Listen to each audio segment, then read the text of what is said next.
I would argue that Davis' rise is symbolic of a greater cultural shift that's coming with the collapse of the gig economy. In the mid-90s, as subversive bands like Green Day and Rage Against the Machine created shockwaves among America's youth, white-collar corporate work became the ultimate symbol of bowing down to the man. Having a boss now meant you were oppressed by a fascist, and any business with a punch clock or 9-to-5 schedule was akin to a Soviet gulag. But as a whole generation, possessed by hyper-individualism and the liberating notion of setting your own hours, shifted over to the gig economy en masse. These corporations didn't go away, they just shifted their modality to take advantage of the gig economy, like Uber, Airbnb, Fiverr, and TaskRabbit, none of which have health insurance. So I think that in the past decade, there's been a gradual psychic realization among Americans that 9-to-5 work isn't that bad, and the stress and uncertainty of being a Craigslist cowboy is perhaps, if not more, stressful than having to take orders from a boss for a couple hours every day at work.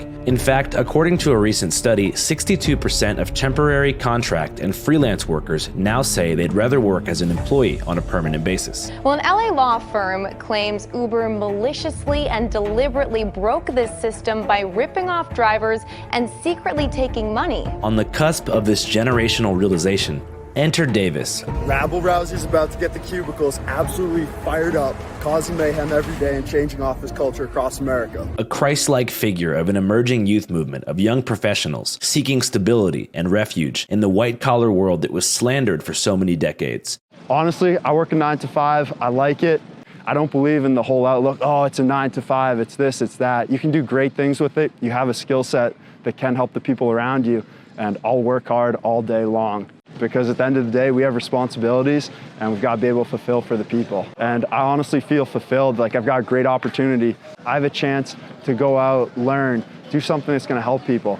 Right now I'm working for a bank, so I get to learn about finance and just develop in all different ways. But I've worked for a software company. I'm trying to put myself out there more, just try different things and learn from it, because we'll always say that change allows you to grow.